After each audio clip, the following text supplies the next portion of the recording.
음악이 있는데 이거는 이상해.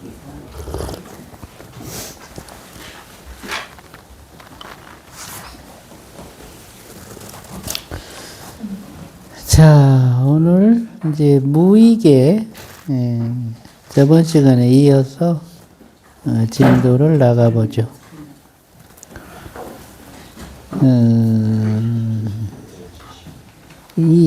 이계, 안계, 신계, 비계, 설계, 의식계, 이 계라는 말의 의미가 결국에는 이제 자의식을 놓고서는 육식과 칠식의 작용, 그리고 이제 타의식을 놓고서는 외부의식의 작용, 이것이 합쳐진 것을 이제 계라는 표현으로 말씀을 하신 거예요. 그래서 이 무안계 내지 무의식계라는 이 부분을 우리가 들여다보려면 소위 주체의식으로서 육식과 칠식의 체계, 그리고 객체의식으로서 외부의식으로 작용하는 그 작용 메커니즘, 이거를 이제 알아야 한다. 그래서 안계에서도 말씀을 드렸듯이 이계도 마찬가지로 자의식에 이제 칠식이 발현되는 그 과정과 타의식의 외부의식이 일치됨으로써 오는 이제 그런 작용들이 있는데, 그런 작용을 놓고서 이제 무할 줄 알아야 된다. 이것이 이제 무안계 내지 무의식계의 이제 그 내용이라고 할 수 있고요. 그와 같은 무안계 내지 무의식계라는 그 무는 곧 수의식의 공을 인식하는 방법이다. 이렇게 먼저 이해를 해 주셔야 돼요. 이렇게 듣는다라는 것이 이제 저번 시간에 잠깐 말씀드렸듯이 이 듣는 행위라고 하는 것은 여러 가지 이 우리 몸과 이 뇌, 그리고 장부 간에 이제 연결된 소위 이계 척수로라는 이제 그 생명 경로를 기반으로 해서 이루어지는데, 이것이 이제 결국에는 이 뼈를 놓고서 뼈가 인식하는 이제 진동의 그 감지, 이것하고 연관이 되고,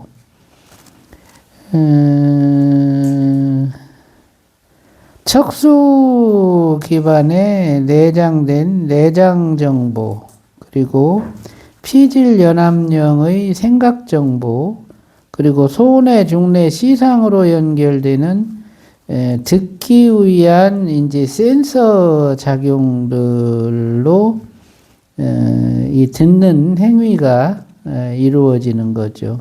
그래서 무이계를 하려면 뼈의 순화에서부터 그 전체 영역, 이 척수 기반에 내장된 내장 정보, 그 피질 연합령의 생각 정보, 그리고 소뇌, 중뇌, 시상으로 연결되는 듣기 위한 센서 작용을 하는 그 구조물들에 대한 전체적인 제도가 필요하다. 그래야 온전한 이제 무이계가 실현이 된다. 이렇게 말씀드릴 수가 있어요. 듣는 기능이 이루어질 때는 이제 이 경로들이 복합적으로 작용하면서 내장되어 있던 정보와 인식되는 정보, 센서 작용을 통해서 유입되는 정보들이 다 함께 쓰여져요.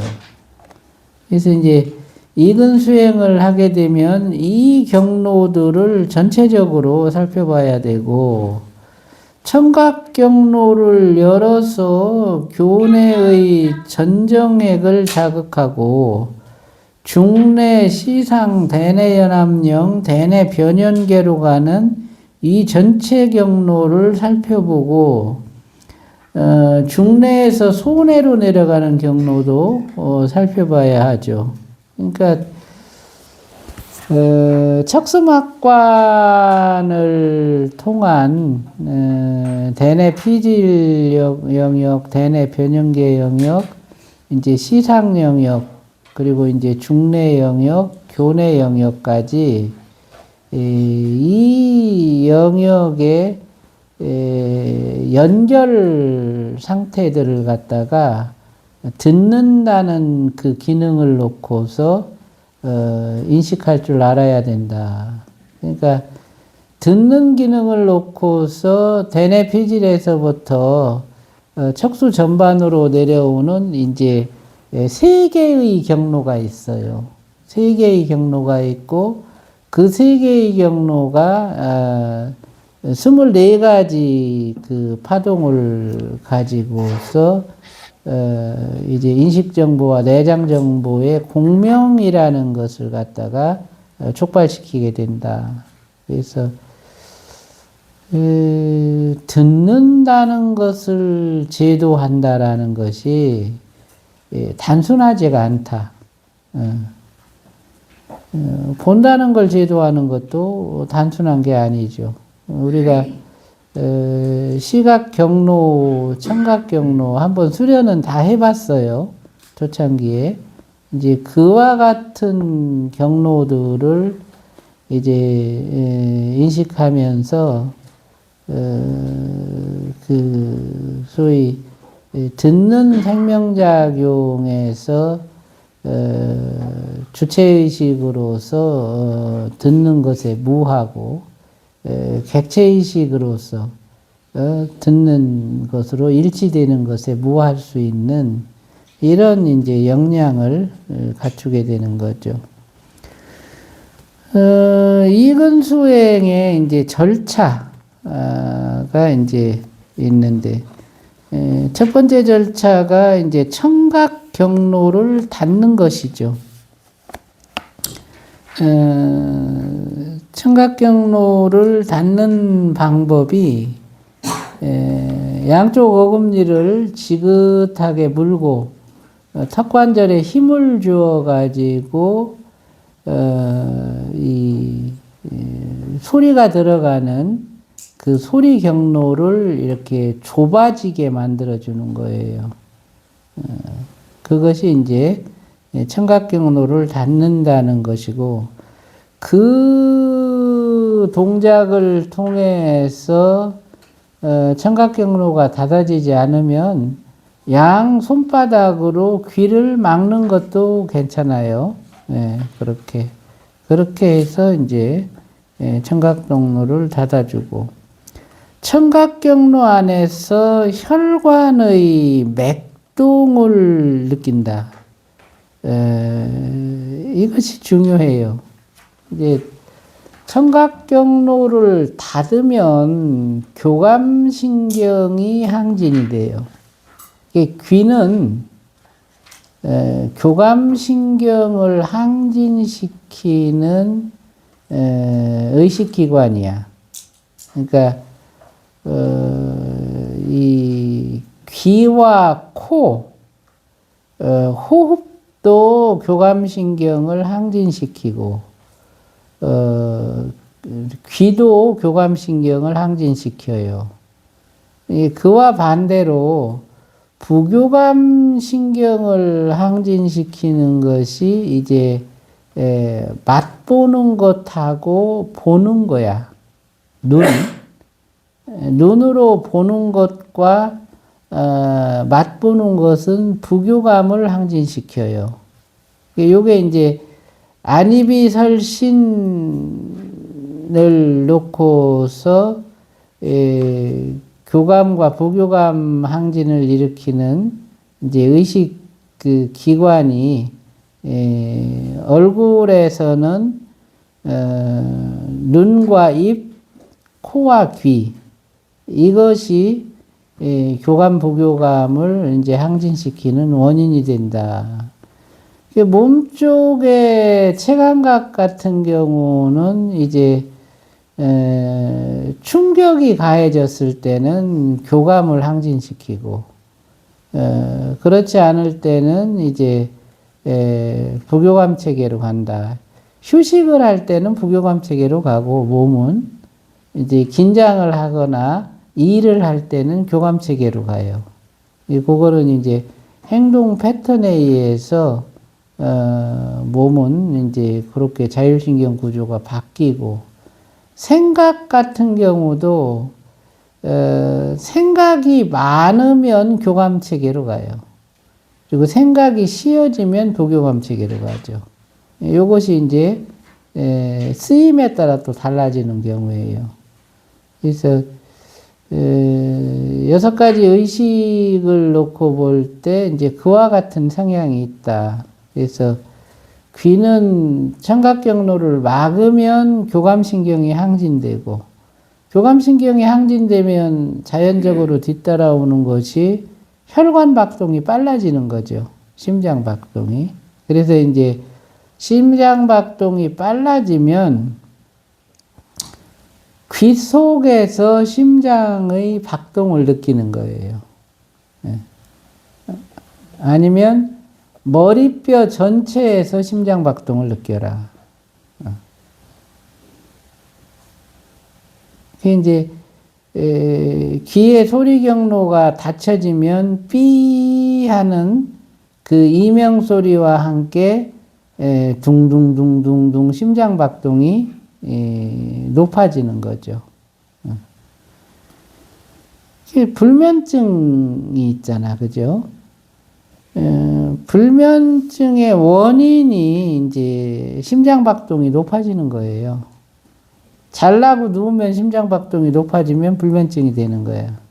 보통 잘라고 누우면 심장박동이 차분하게 가라앉아가지고 잠이 와야 되는데 잘라고 누우면 오히려 심장박동이 높아지는 경우에는 잠이 못 자는 거죠, 잠을. 그게 불면증이 돼요. 그래서 이제 불면증의 원인을 들여다보면 그 심장박동이 그렇게 빨라지는 원인을 들여다보면 턱관절이 수축된 사람, 이제 턱관절 수축은 양쪽 턱관절이 다 수축되는 경우도 있고 어느 한쪽만 수축되는 경우도 있거든요. 양쪽 턱관절이 다 수축된 사람은 자세와 상관없이 불면증에 들어가요. 그런데 이제 한쪽 턱관절이 수축된 사람은 수축된 쪽으로 이렇게 누우면 잠이 안 와. 반대쪽으로 누워야 잠이 와요. 이게 보통 우리가 잠을 잘 때 그 모습을 보면 이렇게 입을 벌리고 해야 돼요. 이건 뭐냐면 턱관절에 힘이 빠졌다는 거야. 입을 이렇게 벌리고 그 상태에서 뭐 코를 골든지 입으로 숨 쉬든지 이제 이렇게 되거든요. 그러니까 턱관절이 안 벌어지면 잠이 안 온다. 예. 반대로 턱관절에 힘을 주고 있으면 잠도 안 오고 각성이 투철해져. 예. 이런 이제 상관관계가 있는 거예요. 그래서 이제 불면증을 놓고 볼 때 그와 같이 턱관절 상태로 인해서 그 턱관절이 수축되면 이 귀의 그 소리 경로가 좁아지면서 교감신경이 항진되는 거야. 그래서 불면증이 이제 생기는 거거든요. 그런 경우에는 턱관절이 수축된 걸 풀어줘서 불면증 치료를 해줘야 돼. 예. 이명도 마찬가지. 이명이 오는 것도 그 해당 그 귀 쪽에 턱관절이 수축된 거예요. 그 턱관절이 수축되기까지는 이빨 교합에서 원인이 와요. 좌우 이빨 교합이 이제 한쪽은 내려오고 한쪽은 올라가고 이렇게 됐으면 그게 이제 턱관절 수축의 원인이 되거든요. 그런 경우에는 이빨 교합을 맞춰줘야 되는 거지. 예. 그래서 불면증에 이제 6가지 정도 원인이 있는데 그 중에서 이제 턱관절, 이빨 교합, 이 소리 경로의 이제 좁아짐, 이것과 연관된 그 불면증 원인이 3가지가 있는 거예요.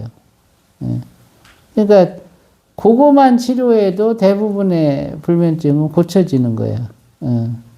이제 자율신경 그 균형이 깨져서 오는 불면증, 또 이제 어깨 경직이 일어나서 부신경이 수축됐을 때 오는 이제 불면증, 이제 또 그 명문에서 이제 그 눈을 감게 해주는 센서가 이 명문에 있는데 그 센서가 이제 냉기로 인해서 꼬리뼈 쪽에 냉기로 인해서 그 센서가 망가지는 데서 오는 불면증, 이렇게 해서 이제 6가지 불면증의 원인이 있거든요. 그래서 그거를 원인을 어떻게 진단해 갖고 어떻게 치료해 주냐에 따라서 불면증은 쉽게 치료가 되고 또 치료가 안 되고 이런 경우가 나타나는 거예요. 그러니까 기존의 뭐 한방이든 양방이든 이제 병원 체계 안에서는 불면증의 원인을 그렇게 진단을 못 해요. 예. 그래서 잘 안 낫는 거예요, 그게. 예. 그래서 이제 이근원통을 하다 보면 최소한 불면증의 원인 중에서 3가지를 치료한다. 잠 못 자는 것만큼 괴로운 게 어디가 있어요. 제일 괴로운 일이지. 그래서 이제 턱관절을 물어서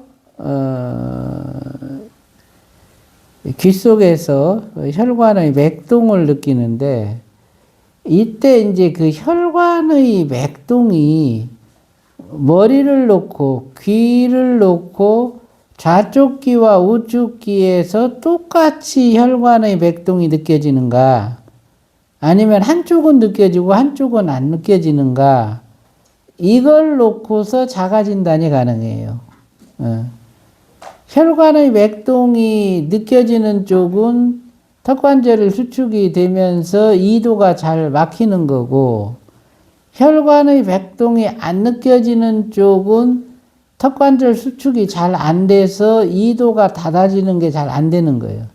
그런 경우는 턱관절이 빠진 거예요. 예. 그럴 때는 이제 이렇게 하면 뚝뚝 소리가 나지. 턱관절이 이제 빠진 경우에는. 예. 그것도 치료를 받아야 되는 거죠.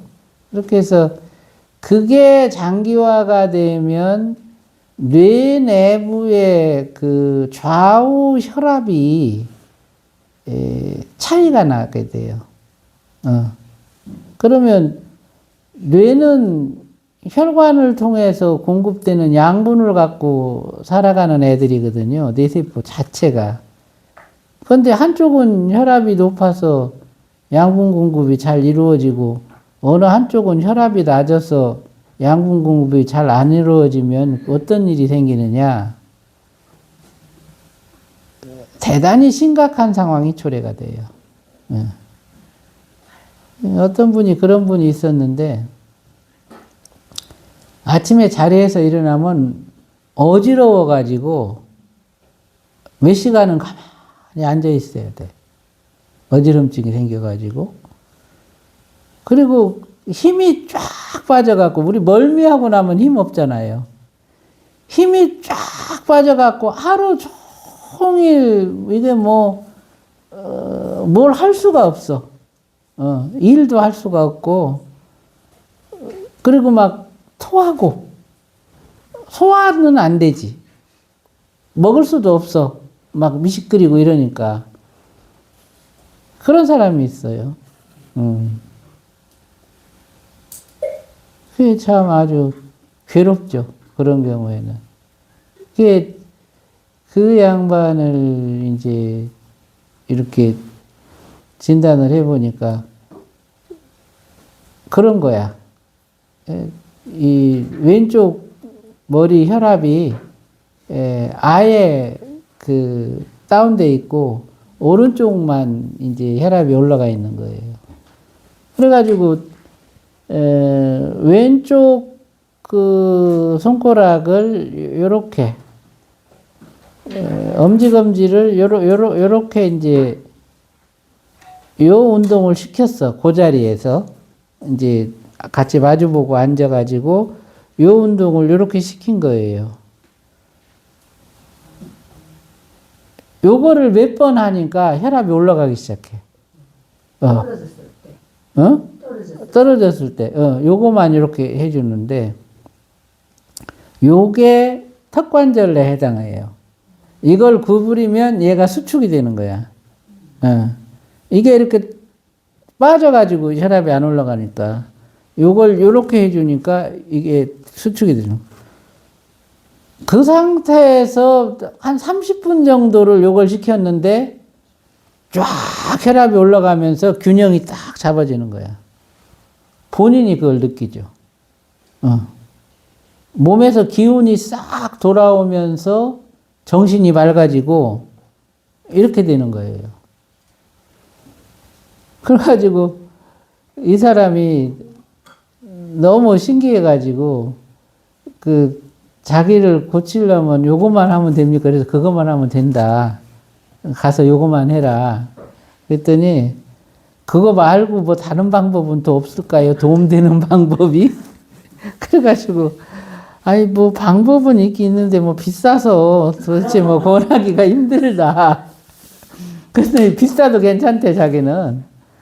그 이 양반이 이제 그 경산에서 이제 약사를 하는 분이 약사인데 아주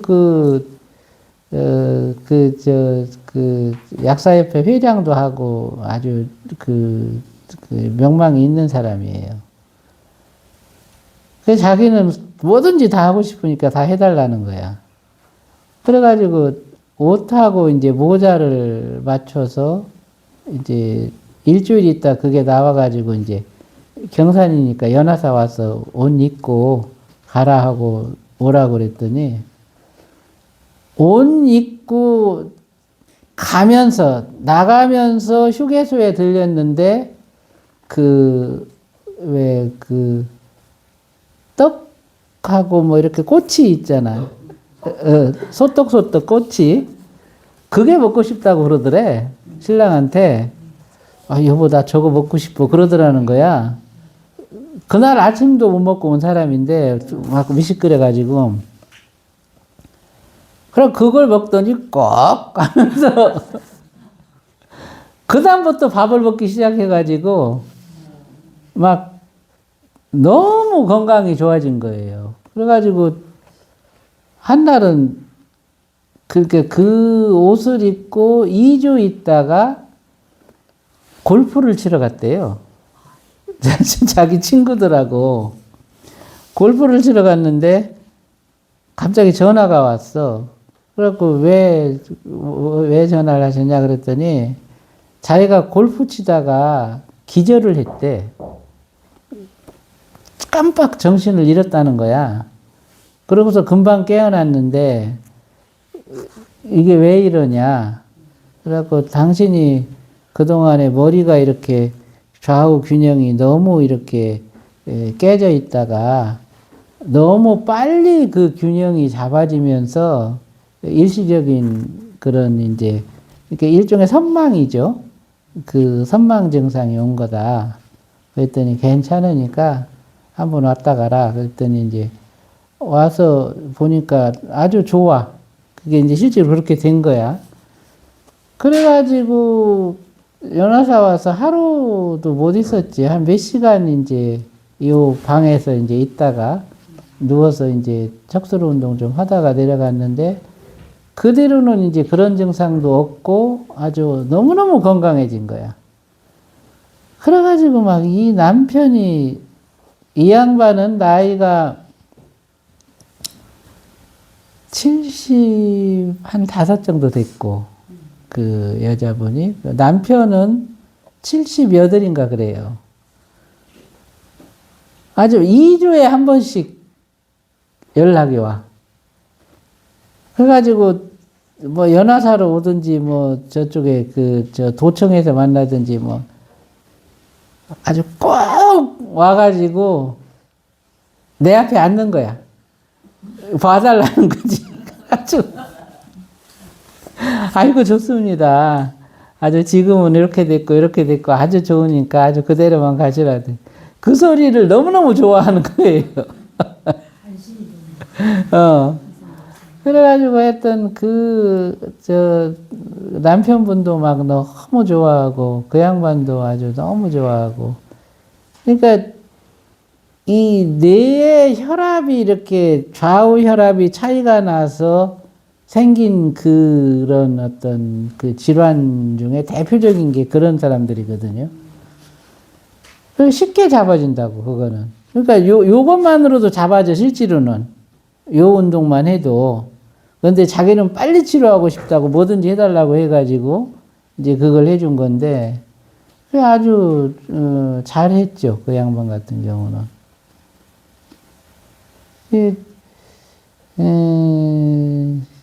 참, 턱관절의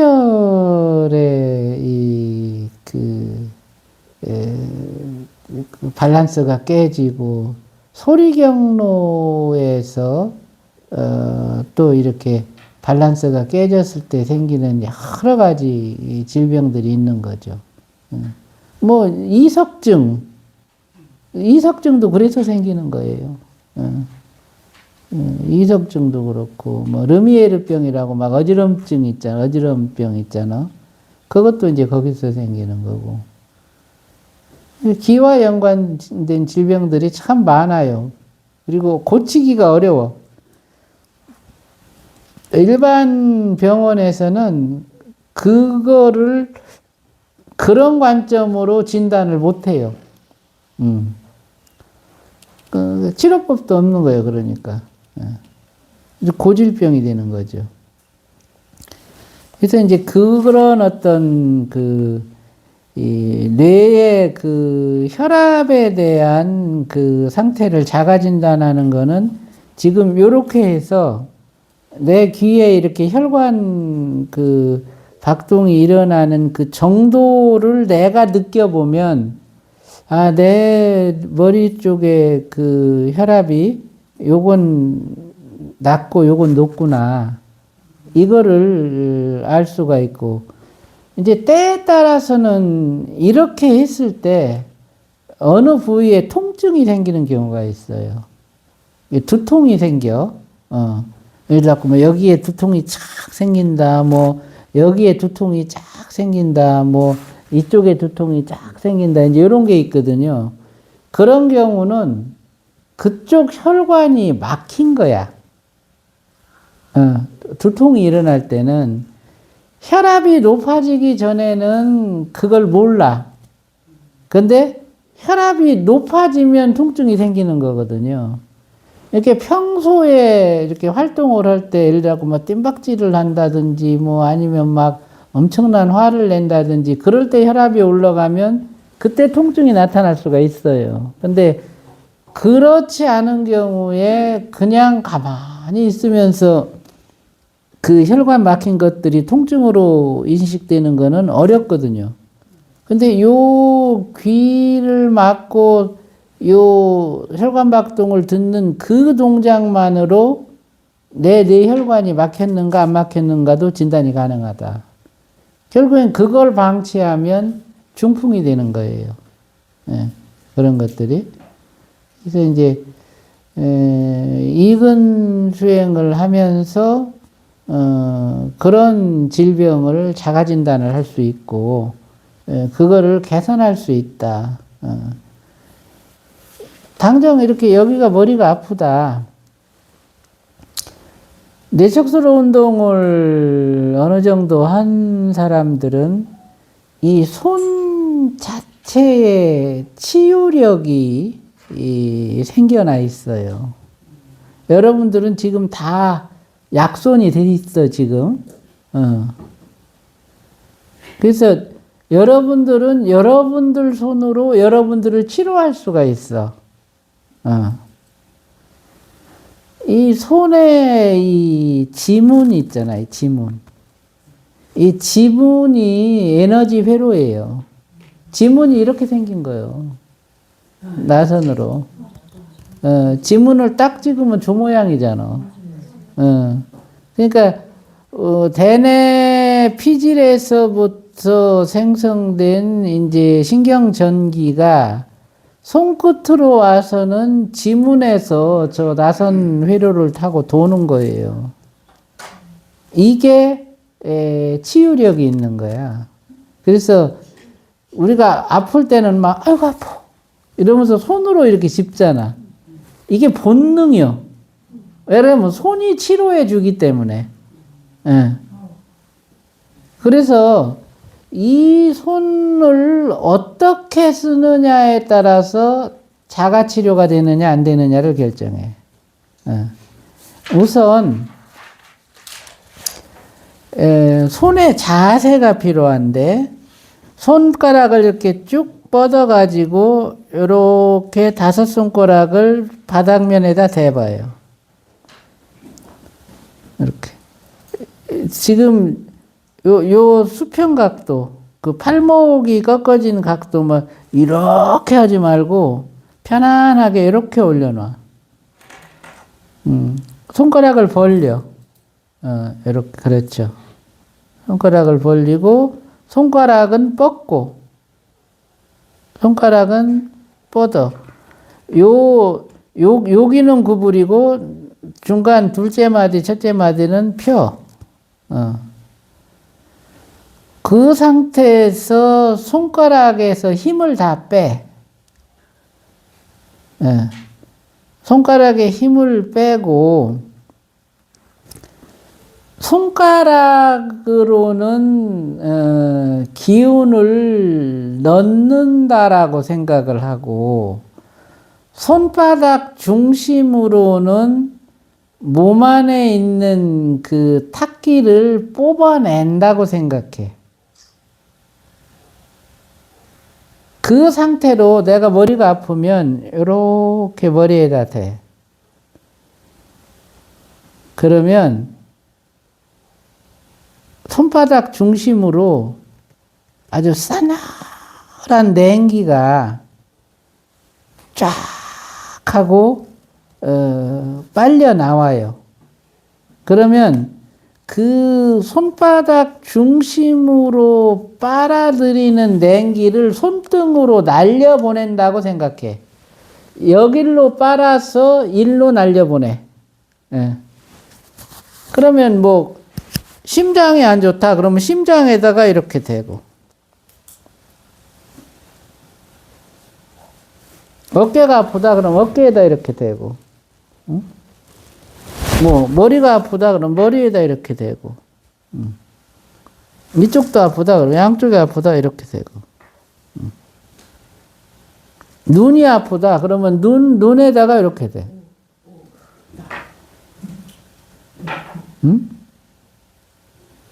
이렇게. 그래서 5개를 다 대도 되고, 3개만 대도 되고, 4개를 대도 되고, 이렇게.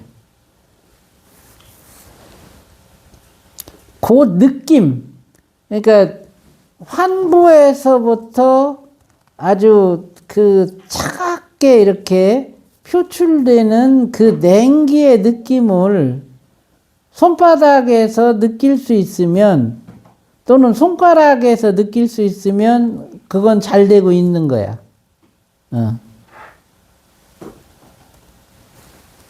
웬만한 질병은 이거 하나로 다 치료가 돼. 뇌혈관이 막히고 두통이 생겼을 때 그냥 아픈 자리에다가 손을 이렇게 딱 대고 그 느낌을 주시하는 거야. 그래서 이제 냉기가 다 빠져나가면 통증이 없어져. 그 눈도 이렇게 치료하는 거예요, 이렇게. 여기 이렇게 치료하고, 요 왼쪽 눈은 이렇게 치료하고, 오른쪽 뒤통수 치료하고, 이렇게. 응? 이렇게. 오른쪽 눈은 반대로 이렇게.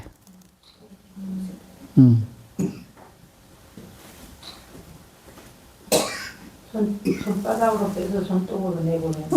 손등으로 내보내고, 이제, 그렇지, 반대로. X자로 교체해서. 아, 이게 X자로? 눈 치료할 때는. 이제 치료해달라고 안 하겠구먼.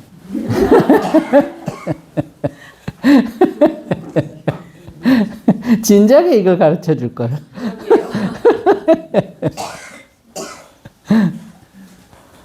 손이 틀려. 손이 틀려. 손이 틀려? 기운도 나고. 그렇게 척수로를 하면 저절로 그 힘이 생긴다니까. 이미 여러분들은 몇 달 동안 했잖아. 1년 가까이, 1년 넘게 했잖아. 그러니까 다 그 감각은 깨어나 있다고.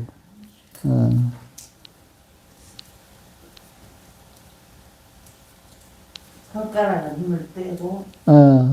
손바닥으로 빨아들인다. 손가락으로는 에너지를 넣어준다고 생각하고, 손바닥으로는 빼낸다고 생각해라. 그걸 보사라 그래. 이제 손가락으로는 보를 해주고 손바닥으로는 사를 한다.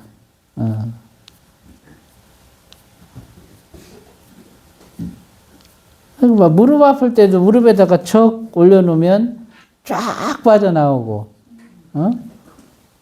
허리 아플 때도 허리에다 이렇게, 허리는 요게 잘 안 되니까 손등으로 뒷짐을 지는데 손등으로 뒷짐을 지고 이렇게 딱 그 아픈 자리를 이렇게 하고 있으면 막 손가락으로 막 엄청난 냉기가 빠져나가. 허리 아플 때는. 그 본래 스스로에게 스스로를 치료하는 능력이 있는 거예요. 그게 이제 뭐 그렇게 해도 안 될 때는 이제 도움을 받아야 되지만 웬만한 그 질병은 그거 하나로 다 고쳐진다.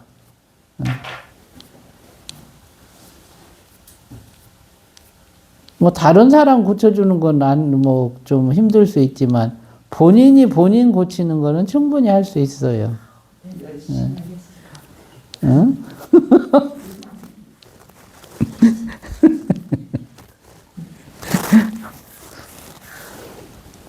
그게 이제 우리가 전에도 수행을 해봤지만 이 심장의 박동을 몸 전체에서 느끼고 때로는 원하는 부위에서 느끼고 그 박동을 의지에 따라서 각성에 따라서 이렇게 원하는 부위로 옮겨갈 수 있는 그런 정도의 운용력을 갖추면 뭐 스스로 몸 안에 생긴 질병은 한 80% 정도는 치료할 수가 있어요. 그게 뭐 그보다 더 좋은 치료는 없어.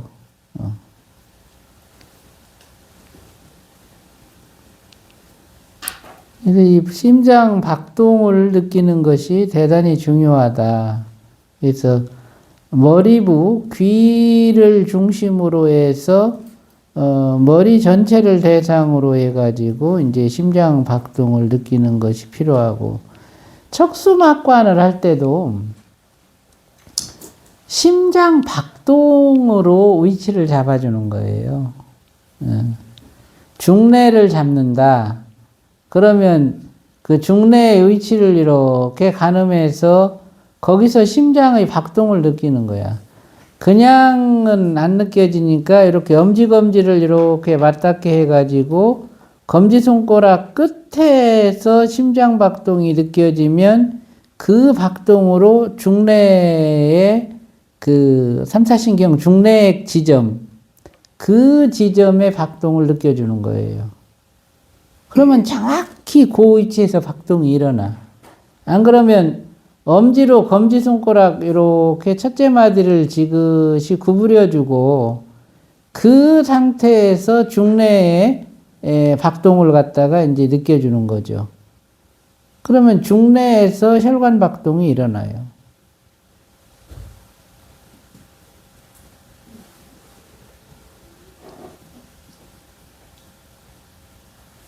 그 박동으로 그 자리로 들어가는 거예요.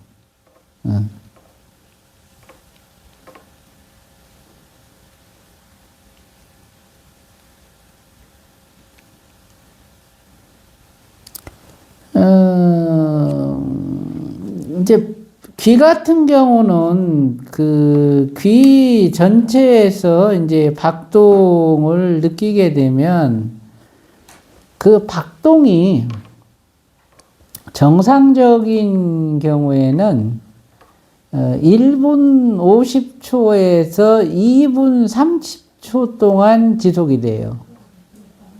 정상적인 박동은. 그 정도 시간이 지나면 교감신경이 이제 억제되고 부교감이 항진이 돼. 부교감이 항진이 될 때는 심장 박동이 딱 멈춰져요. 그러니까 심장은 뛰는데 쿵쿵쿵쿵 뛰는 게 아니고 그냥 동동동동동동 이렇게 뛰는 거예요. 그러다 보니까 박동이 귀까지 안 올라와. 1분 50초에서 2분 30초 동안은 박동이 느껴지고, 그렇게 해서 박동이 끊어지면 똑같은 시간 동안 박동이 안 느껴져.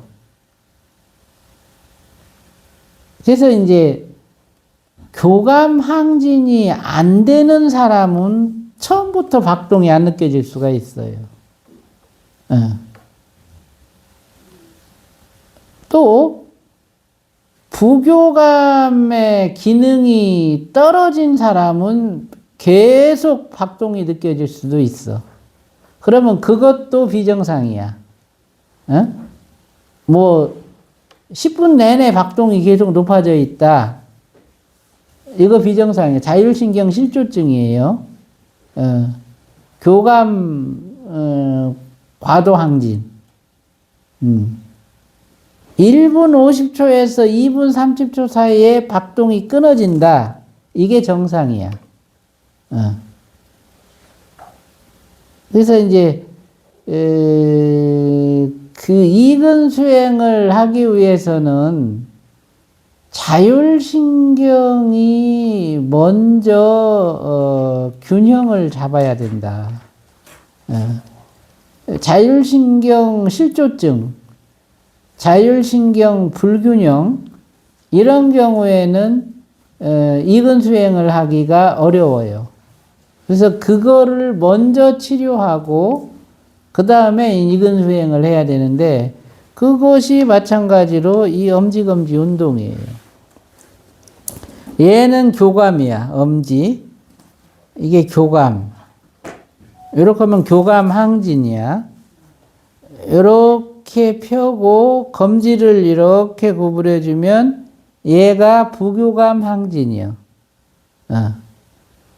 요 두 개의 동작.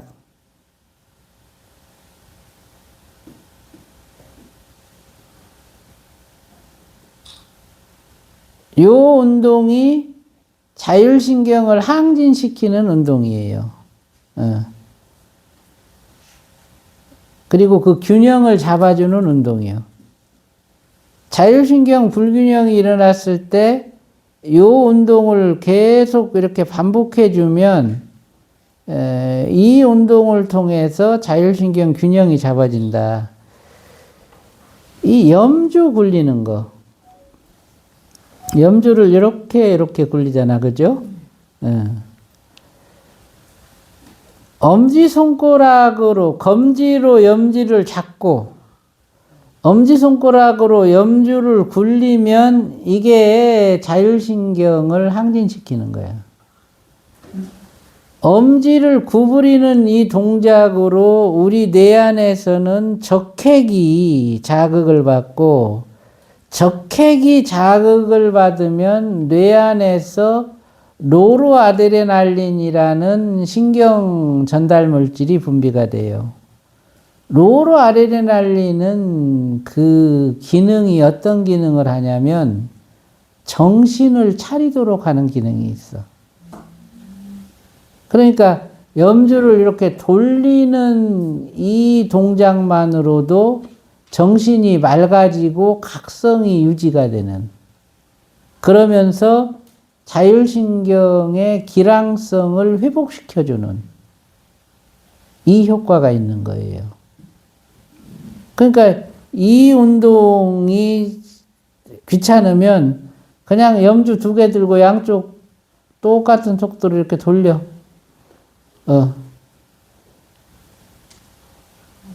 이게 아주 엄청난 운동이에요. 염주 알이 작은데요. 예, 요거 꽤 적당하더라고요. 요거. 이제, 그 정도 굵긴 돼야 될 것 같아요. 굵어야 된다? 그 정도 굵긴 돼야 된다. 이게 가늘으면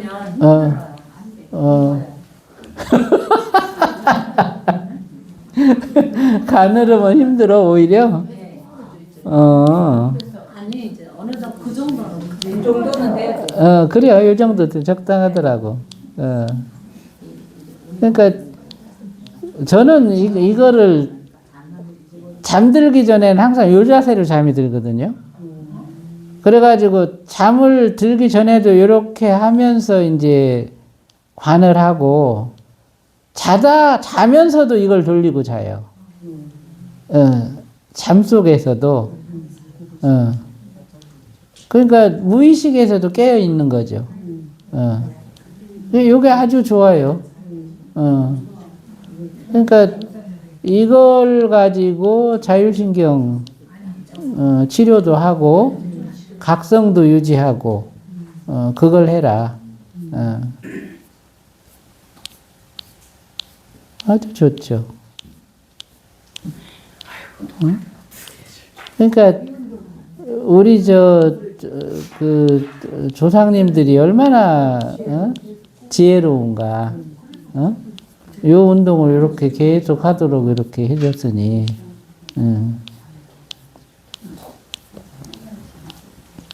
항상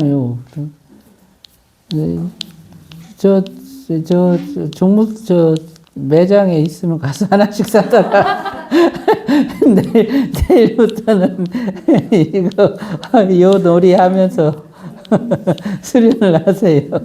제가 하도 요걸 이렇게 똑깍똑깍 하고 있으니까 막 시끄럽다고 막 뭐라고 해요. 아주 좋죠. 그래서 요걸 해서 자율신경을 치료하고, 그리고 이근원통을 한다. 아주 좋죠. 이게 2개를 이렇게 같이 해주면 좋아. 아니면 이제 손 바꿔서 이 손으로 하다가 또 이제 이 손으로 이렇게 해주고. 저는 운전할 때도 이렇게 하고 운전하거든요. 한 손으로 운전하고 한 손으로 이렇게 하고 이렇게 하면서. 그러면 잠도 안 오고, 이게 정신 차려니까, 아주 좋은 거예요.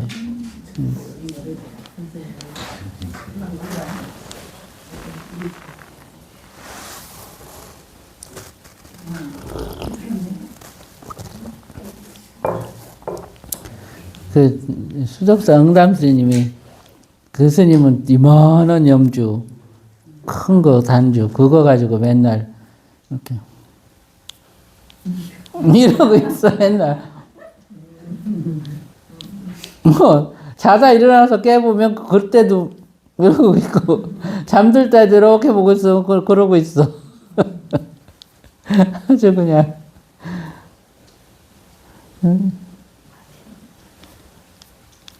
아주 이쁜 할아버지 스님이었지.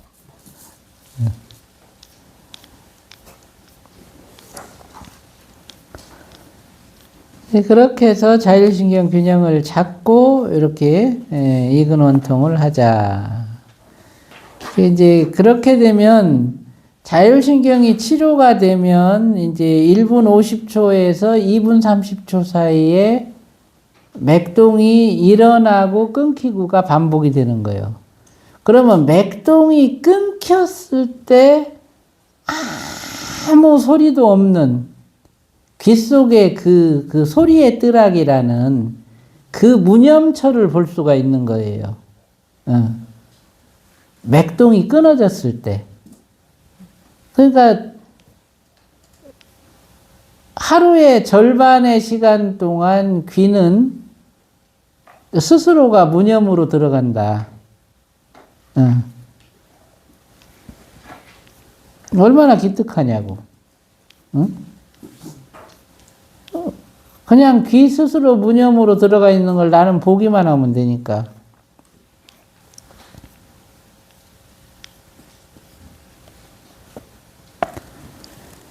그래서 이제 전정핵을 자극한다. 이때 쓰이는 것이 검지 운동이다. 검지를 천천히 움직이면서 전정핵을 자극한다. 이거는 이제 검지를 움직이면서 전정촉수로 자체의 그 불균형을 갖다가 인식하는 거예요.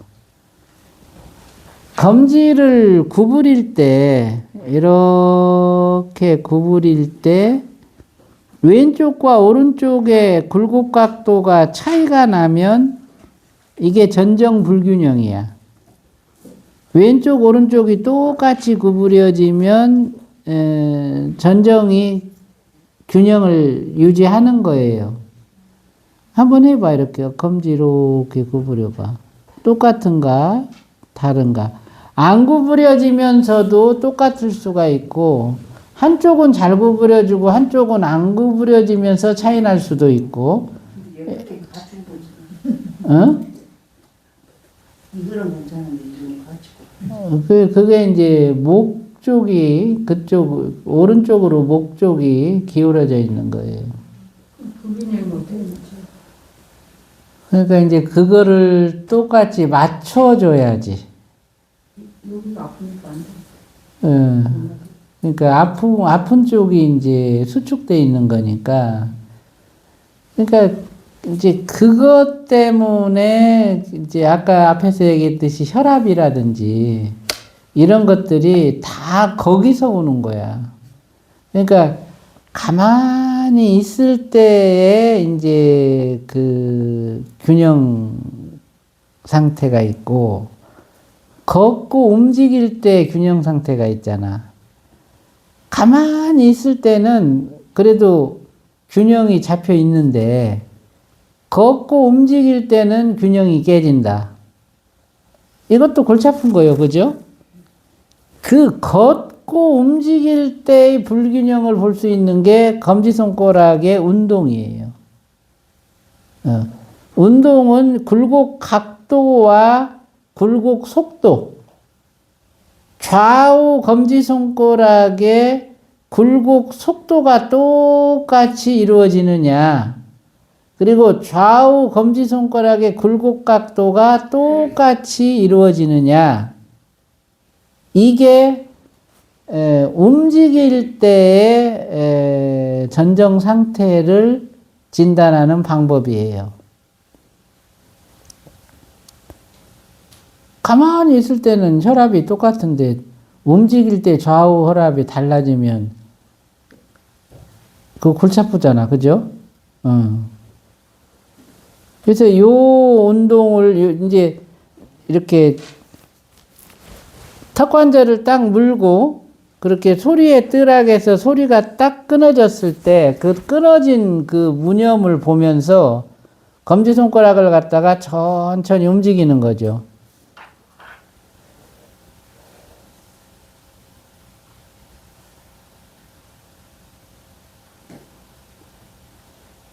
그 검지손가락이 구부려지는 속도도 똑같은가 차이 나는가 보고, 검지손가락이 구부러질 때 굴곡 각도도 관찰하고, 검지손가락이 완전히 구부러졌을 때 3, 4, 5지와 엄지의 상태도 관찰해.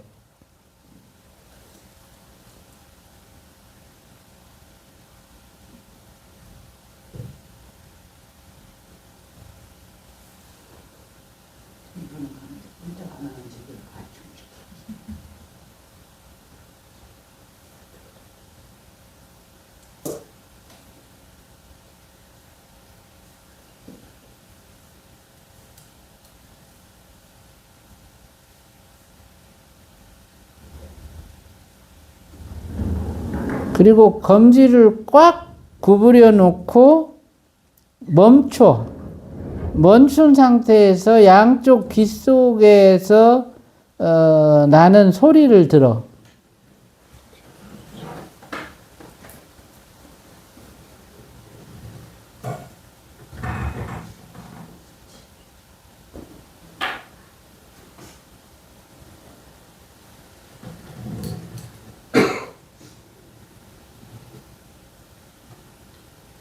이것이 움직일 때의 전정 상태를 진단하는 방법이에요.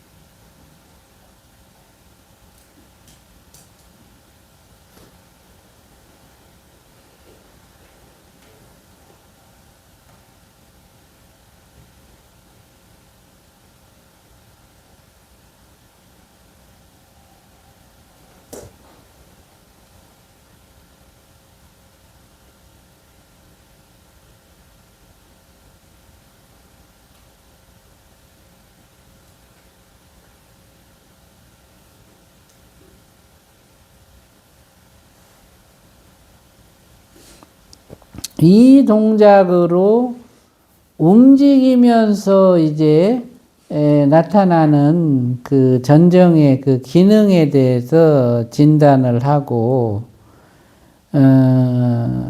이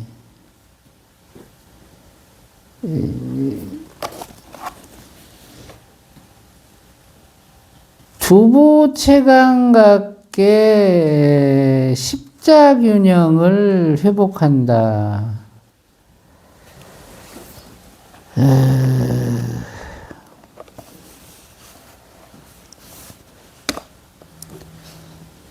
머리가 이렇게 이제 위에서 우리가 머리를 내려다 볼 때 그 머리가 이렇게 뒤쪽하고 앞쪽하고 이렇게 방정해야 돼요. 이렇게 똑같아야 돼. 요거하고 요렇게 이쪽 모서리가 높낮이가 똑같고, 요 뒷꼭지에 요 양쪽 모서리의 높낮이가 똑같고, 이거를 이렇게 연결하고 이렇게 연결했을 때 요 100회짜리에서 그 균형이 딱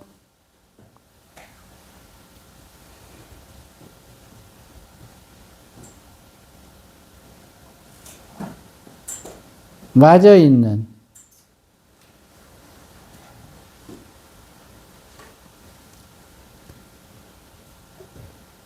그 아까 그 애기 같은 경우는 왼쪽 뒤통수가 들어가고 오른쪽 뒤통수가 튀어나왔어요.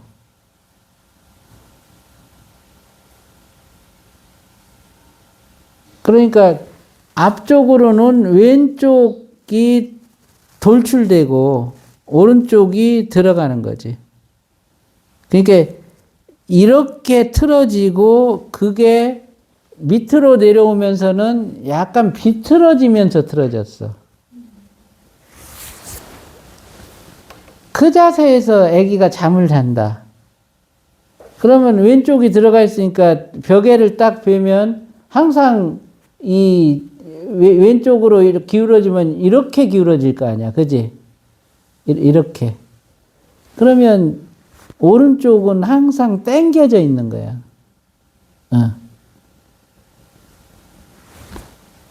이 당겨짐이 이거를 오히려 수축시켜가지고 이렇게 구부러진 거예요. 이게 이제 척추를 보면 목이 요렇게 되고 오른쪽으로 기울었으니까 요렇게 되고 요렇게 되고 요렇게 되는 거예요. S자로 꼬리뼈까지. 그게 이제 이빨이 나면서 교합이 틀어지니까 턱관절에 그 센서 기능이 있거든요. 턱관절 자체가. 근데 한쪽 이빨이 나면서 균형이 깨지니까 이 센서 기능을 잃어버린 거야.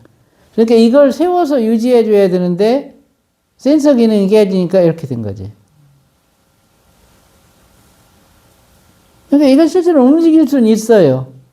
근데 이렇게 세우면 불편한 거야, 지가. 이걸 세우길 싫어하면 그냥 계속 이러고 있는 거지. 예. 그냥 그렇게 놔두면 척추 측만에서부터, 그게 이제, 소위 고착화되면, 거기서 이제,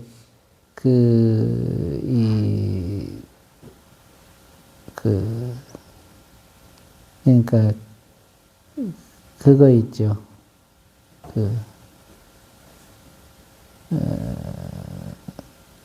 그거 보고 요새 뭐라 하더라.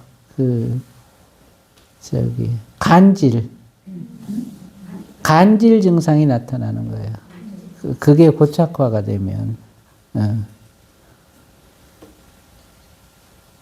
그러니까 그거는 이제 치료를 해줘야 되는데 본인이 혼자서 못할 거 아니야.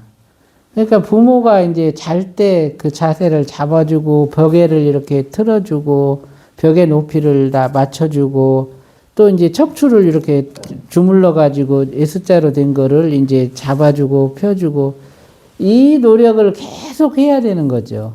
이빨이 다 날 때까지. 예. 제가 지금까지 암 환자들을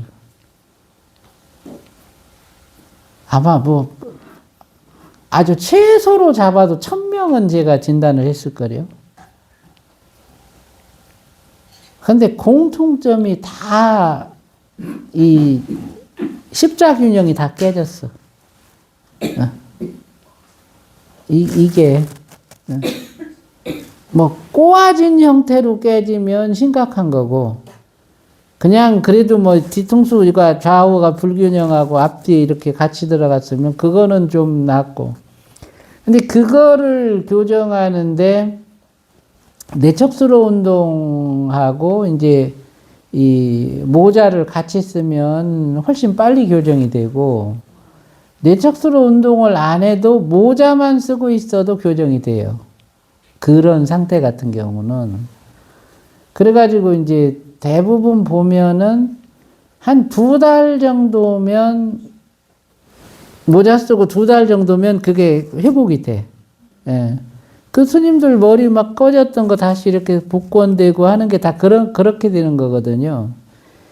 두개골이 틀어져 있으면 두개골 밑에 있는 뇌의 구조 자체가 그렇게 돼 있고, 뇌척수액의 흐름에서부터 여러 가지 그 피질신경 경로까지 여러 가지 부분이 밸런스가 깨지는 거야. 그러면 수축되고 이완된 영역 안에서 생성되는 신경전달 물질이 좌우가 서로 다른 양이 만들어지고 그것으로 인해 가지고 난치병이 생겨나는 거예요.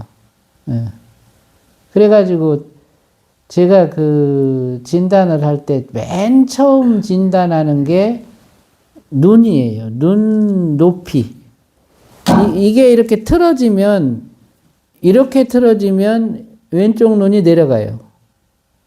눈이 높이가 똑같은가? 귀 높이가 똑같은가? 그리고 코의 호흡 경로 이게 똑같은가? 그리고 입술 균형 이게 일자로 딱 똑같은가?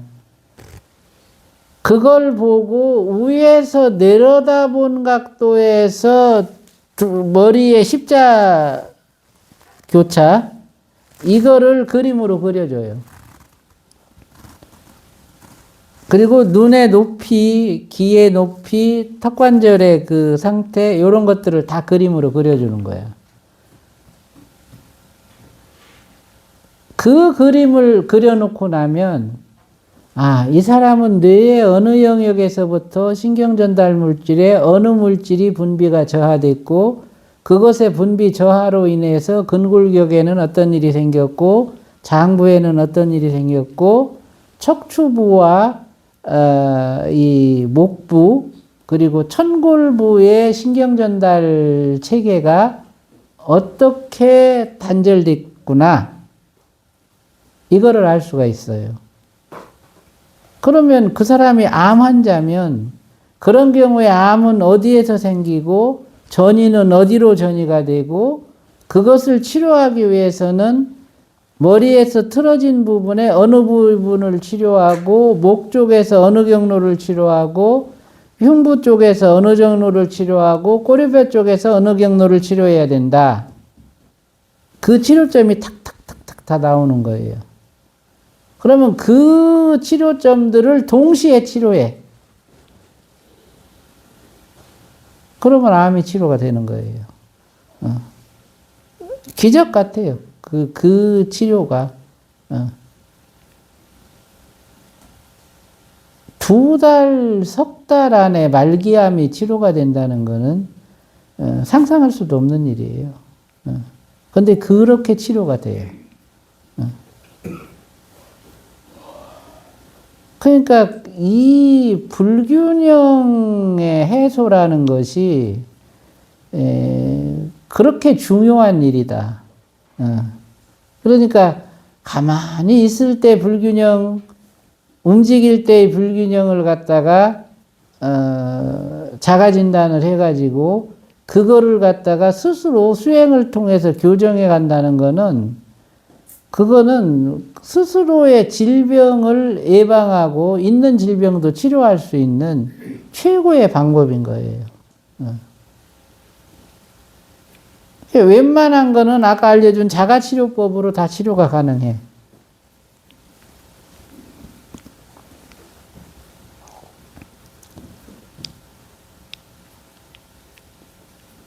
그 머리의 상태를 자각하고 그것을 교정한다.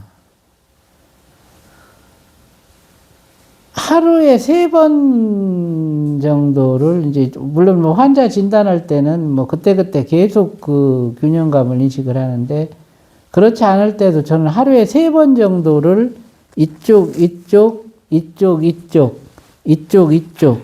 그래서 이제 뒷면에 이거 옆면에 이거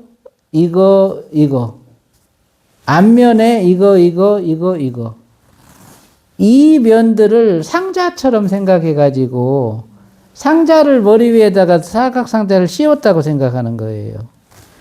그거를 저는 하루에 3번 그 균형을 잡아줘요. 근데 제가 제 자신을 볼 때도 어떤 때는 이게 이렇게 기울어진 때가 있어.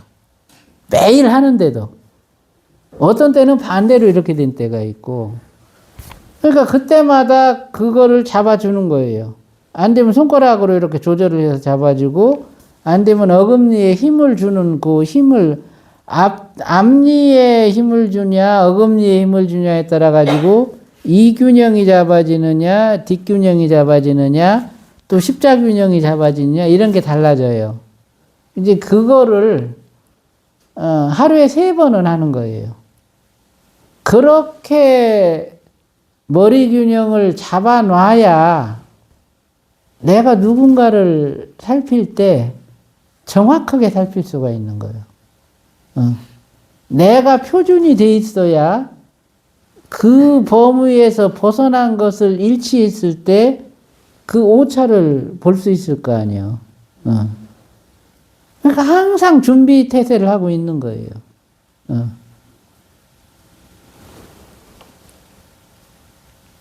그러니까 시시때때로 점검하고 시시때때로 균형이 깨진 걸 잡아주고, 그 법을 여러분들이 배워야 되는 거죠. 송곳니, 이 송곳니와 송곳니, 아래 송곳니와 위 송곳니의 이 부딪힘, 이것이 요 앞점과 요 뒷점을 연결해요. 그리고 어금니의 부딪힘이, 그게 여기에서 요 뒷점의 요 라인을 갖다가 인식하도록 해요. 그러니까 요 높이가 똑같이 이렇게 좌우가 똑같이 맞아지려면 어금니의 높낮이가 이렇게 물었을 때 딱 수평이 돼야 되는 거예요. 내가 내 어금니의 교합을 딱 맞춰놓고 단호수님의 어금니를 일치를 해요.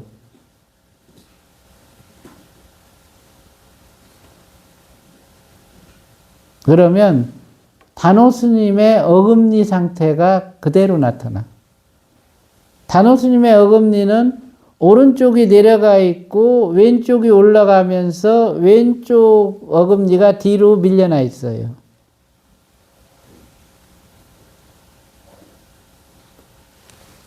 그러면 그걸 그림으로 이렇게 쫙 그려줄 수가 있는 거예요. 결국엔 그 어금니 교합이 뇌의 이쪽 측두엽 요 상태를 나타낸다. 측두엽의 좌우 밸런스가 깨져 있는 거예요. 그러니까 단호수님은 왼쪽이 뒤로 밀려나 있는 거예요. 측두엽이 이렇게.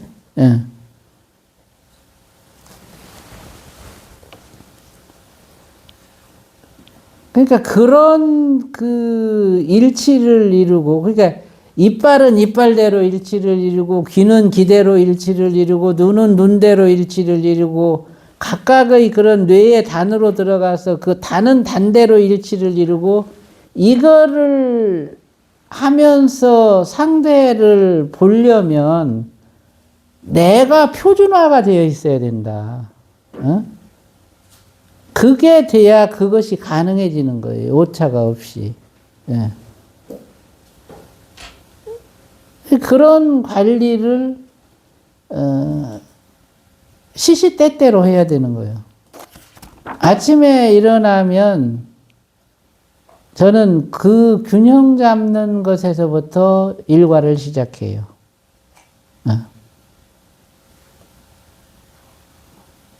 그래서 이제 척수로 자세를 잡고 반듯이 누워서 피질 운동하고 발가락 운동을 갖다 이렇게 하면서 발목을 쭉 뻗어주면 그 상태로 힘을 쫙 빼고 있으면 두두두두둑 하면서 자면서 틀어졌던 척추가 그대로 맞춰져요.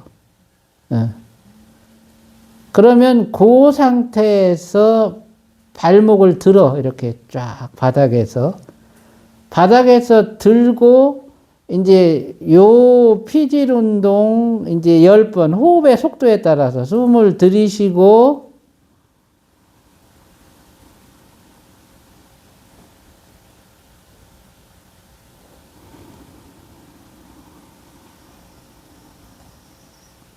이게 한 번이야.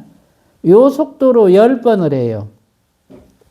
10번이 끝나면 요 발자세는 계속 유지한 상태에서 손목을 이렇게 딱 꺾어요. 이렇게 딱 하고 요 자세에서 요 피질 운동을 하는 거예요.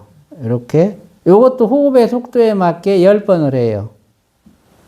그리고 이제 그렇게 하고 나면 이제 이렇게 해가지고 엄지 검지 사이에서 이렇게 이제 봉을 하나 잡았다고 생각해. 그리고서 이제 이렇게 이제 수평을 이렇게 방바닥하고 요 위치를 방바닥하고 이렇게 딱 수평을 만들어 놓고 실제로 요 새끼손가락 부위하고 방바닥 사이에서 이제 에너지의 장을 느껴요. 그러면서 이제 손이 떠 있는 거지. 그렇게 되면 에너지로 지가 손이 떠 있는 거예요. 그 상태를 유지하면서 피질 운동을 또 10번을 해요. 호흡의 속도에 맞게. 그렇게 하고 나면 그대로 그 자세에서 이제 합장을 해요. 합장을 한 자세로 다시 또 호흡의 속도에 맞게 10번을 해요. 그리고 이제 여기다 손을 이렇게 얹어요. 눈을 감고 이 손날에 그 엄지손가락 부위에 손날에 이제 시각적인 그 느낌을 인식을 해요. 좌우가 딱 균등하게 해놓고 똑같이 호흡의 속도에 맞게 10번을 해요. 그게 끝나면 이제 손을 쭉 뻗어요. 기지개를 펴듯이 쭉 뻗고 또 10번 호흡을 해요. 그 다음에는 고개를 들고 발을 들고 있는 그 발끝을 눈으로 이렇게 봐. 그러면서 턱관절을 교정해요. 목하고 턱관절. 그렇게 하고 나면 한 8분에서 10분 정도 걸려요. 그러면 자면서 틀어졌던 균형은 다 잡아져. 눈 균형, 귀 균형, 허리 척추 균형, 이것이 그 10분 동안에 다 잡아지는 거야.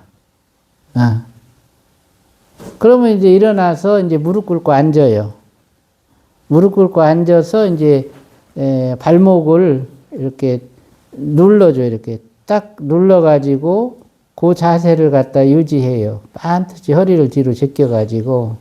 그러면 이제 발목이 이렇게 쭉 눌리면서 이 적혈이 상하로 이렇게 이제 늘어나요. 머릿속에서. 그렇게 딱 해줘요. 그게 하루 일과의 시작이야. 그러니까 척수로 운동을 하루에 2시간씩 하는 거는 시간이 안 돼. 그러니까 그 운동으로 대신 10분 동안 발을 들고 있어야 되는 거야. 그 운동으로 이제 그 균형 잡기를 하는데, 그리고 이제 그게 끝나면 이제 십자 인식하고 눈 딱 잘 됐나, 귀 잘 됐나, 코 잘 됐나, 입 됐나, 요거 확인하는 거야. 그게 이제 준비야.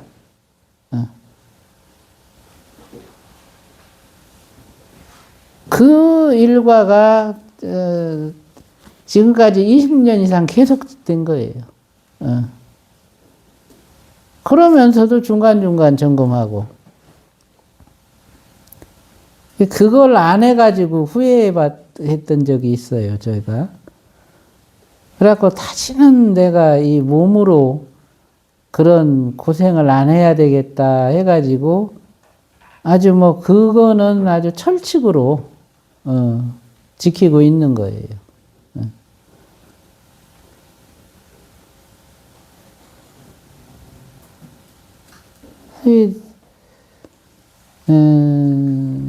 정진이라고 하는 거는 꾸준한 거예요. 급히 가는 게 아니고 꾸준하게 나아가는 거다. 몸은 유한한 것이기 때문에 항상 삐뚤어지게 돼 있어요. 그거를 매일매일 그와 같이 점검하고 관리하고 이렇게 해서 어쨌든 부끄럽지 않아야 되는 거지. 내 스스로가.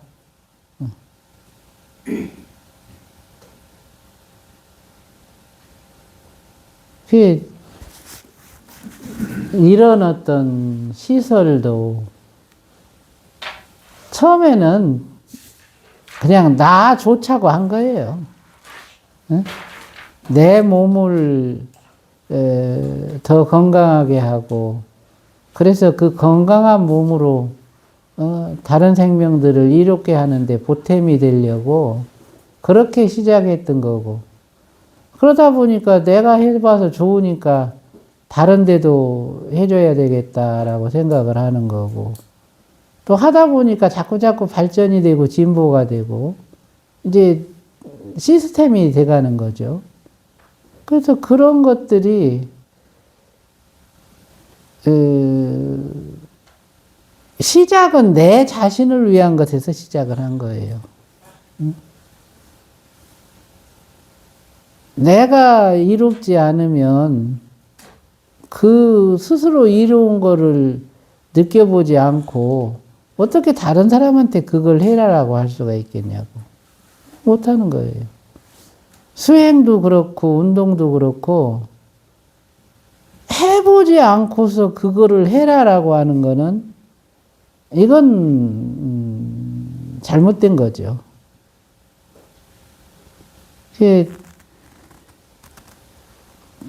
며칠 전에 이제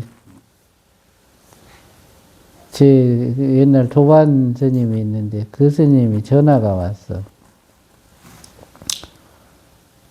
어떤 스님이 치매에 걸렸다는 거예요. 자기가 생각하기에는 그 스님의 치매를 고칠 수 있는 건 스님밖에 없다.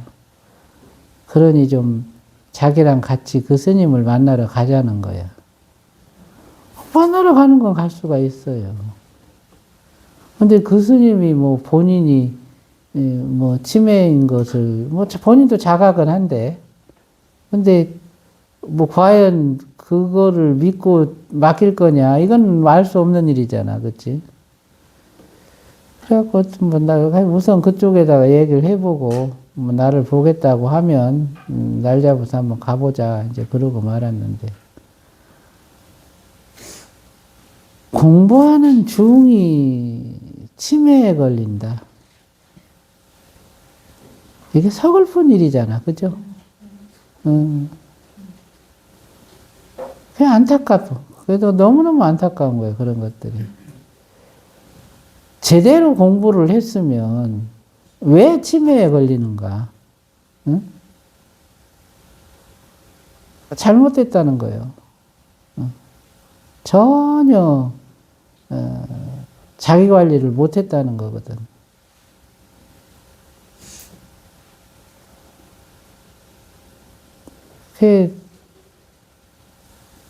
그런 일이 생기게는 하지 말자. 우리가 수행자라면, 아이고, 뭐, 누구 치매 걸렸다, 이런 소리 듣게는 하지 말아야 된다. 최소한 그만큼, 그렇게 안 되도록 자기 관리는 해야 된다.